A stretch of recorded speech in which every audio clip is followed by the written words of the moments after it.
आशीर्वाद तुमको दिया।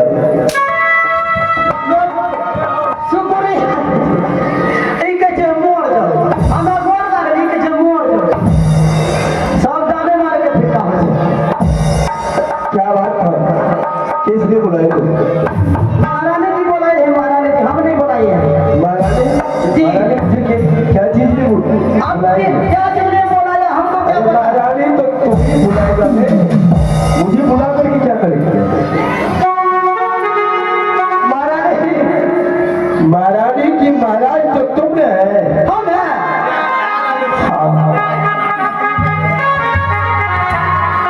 महारानी जी है बोला, मुझे बुलाएगा। क्या है? मैं आपसे कुछ कहना चाहती हूँ। और कुछ तुम्हारे बाकी रह गया मेरे पास? हाँ बाकी है। बाकी है? क्या बाकी बच गया? अच्छा है तो बाकी बच गया तो लाओ, तलवार लाओ, डेरा भी करेगा निकाल करके तुम बदलाल कर।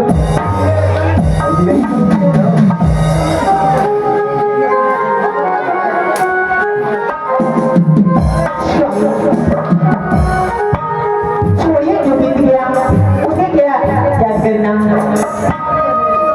जो इस वक्त है उसे याद कीजिए। क्या कहना तुम्हें क्या है? मैं यह कहना चाहती हूँ कि आप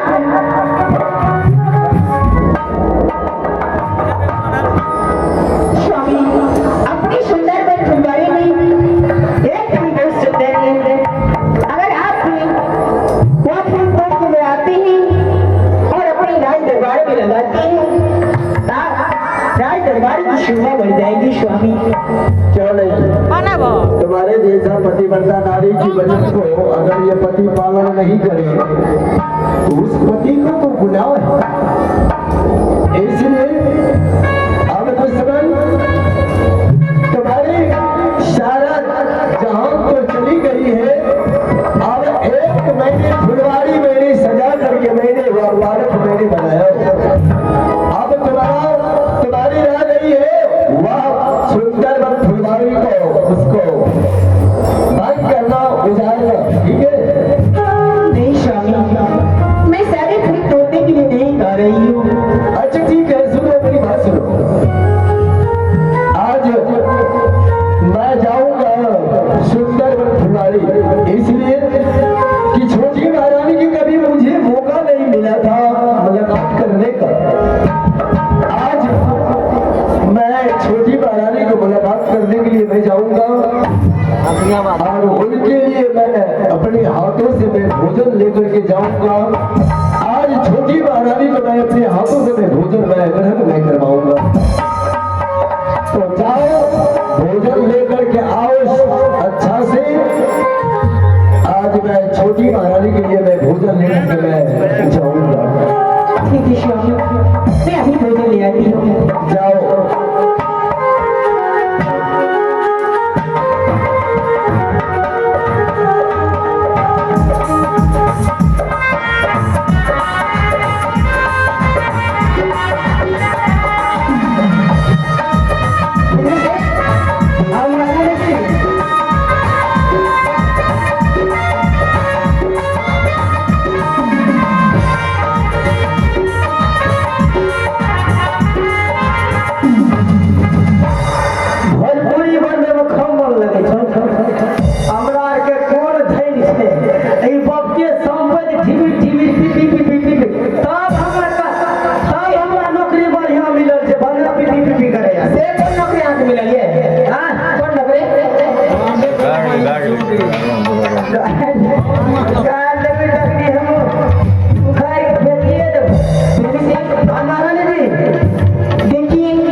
हाथों से तुमने भोजन कर लिया। आले स्वामी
मशीन चालू की मशीन शॉर्ट में खत्म करो 9 बजे दीजिए 9 बजे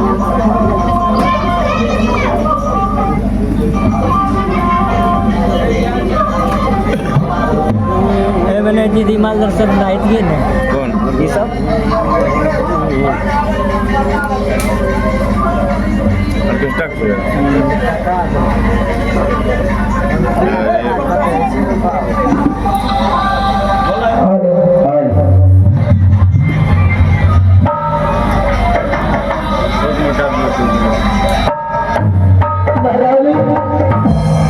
ऐसा लग रहा है कि तुम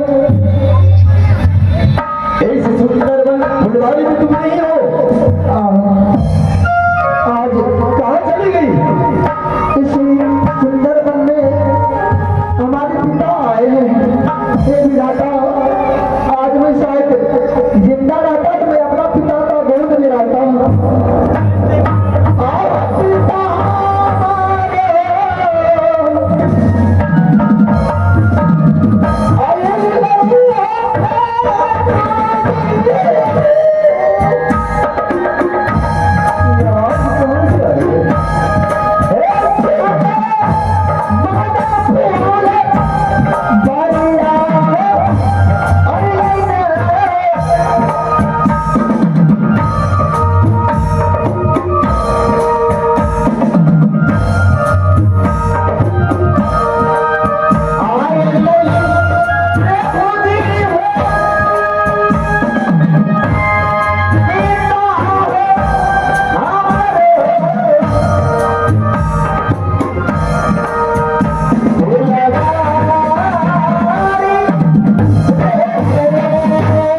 खिला दी और खिलाने के बाद थोड़ी सी छिलका बच गई तो हमारे माँ सुबह के समय आंगन बांध रही थी। उस दिन में जब छिलके पर नजर पड़ा तो लालच आ गया, उसी छिलका को चाट लिया और चाटने के बाद मैं उसके गर्भ में आ गया। जब उसकी गर्भ में मैं आ गया तो ये मंत्री को पता चल गया तो बड़ी माँ और मंत्री शादी से रच करके जिस टाइम हम पैदा हो रहे थे वह डगरी को जा करके भूल दिया और मंत्री और बड़ी माँ हमारी माँ को सांप का पट्टी का आंख में बांध दिया गया और दोनों पैर बांध करके चूल्हा में घुसवा दिया गया। उसके बाद क्या हुआ? उसके बाद जब मैंने पैदा लिया तो वह डगरी द्वारा उठाकर एक उमरे का मटखवा में फेंका दिया गया और उसके बाद पिताश्री जब वह दीनदयाल पंडित मुझे लेकर के उठा करके लाया, जब पोस पाल करके जवान किया हमें तो हमारी माँ और पिताजी में झगड़ा होने लगा। माँ कहती थी कि मैं शादी करूंगा और पिताश्री बोल रहे थे कि मैं शादी करूंगा, परंतु मैं किसी का बात नहीं माना। मैं कहा था पिताश्री मैं जंगल शिकार खेलने के लिए जाऊंगा। उसी टाइम की बात है, हम किसी का बात नहीं मानने की बात में हमारे पिताश्री से मांगे एक मिट्टी का घोड़ा मिट्टी का लगाम चल दिए शिकार खेलने के लिए। जब शिकार खेलने के लिए गए तो 3 दिन शिकार खेले, कोई शिकार नहीं मिला। उसके बाद मैं चौथे कोन भी चला गया और चौथे कोन जाने के बाद में मुझे एक आकाशवाणी हुआ। अगर वह आकाशवाणी होने की बात में मैं बोला कि पुत्र इसमें आग मत लगाओ क्योंकि इसमें बहुत सा जीवा जीव सारा चीज है और इसी में तुम्हारे माँ भी है। अगर बेटा इसमें आग लगाओगे तो तुम्हारे माँ भी इसी जंगल में जल जाएंगे। तो मैंने कहा तो मैं क्या करूँ गुरुदेव? तो उन्होंने बोला कि बेटे तुम एक काम हमारी बात सुनो और यही बात तुम्हें बोलना है। तो बोले क्या बात गुरुदेव? तो बोला क्या तुम जाओ यहाँ से वापस सोनापुर शहर और तुम्हारी बड़ी माँ हौदिया पोखर पर स्नान करने के लिए आएगी और वहाँ तुम जा करके कहना बेटा ईट के दबाव से पत्थर से देना, कहना की मिट्टी का घोड़ा मिट्टी का लगाम और राजा के पोखर में पानी। जवान अगर यह बात तुम्हें बोल दिया तो वो दुश्मन बोली जाए होता तुम देखे हो कहीं कि मिट्टी का घोड़ा मिट्टी का लगाओ पानी पीने हुए तो पुत्र तुम उसी पर करना। यानी दुश्मन मिट्टी का घोड़ा मिट्टी का लगाओ पानी नहीं पीता है तो तुम कभी देखी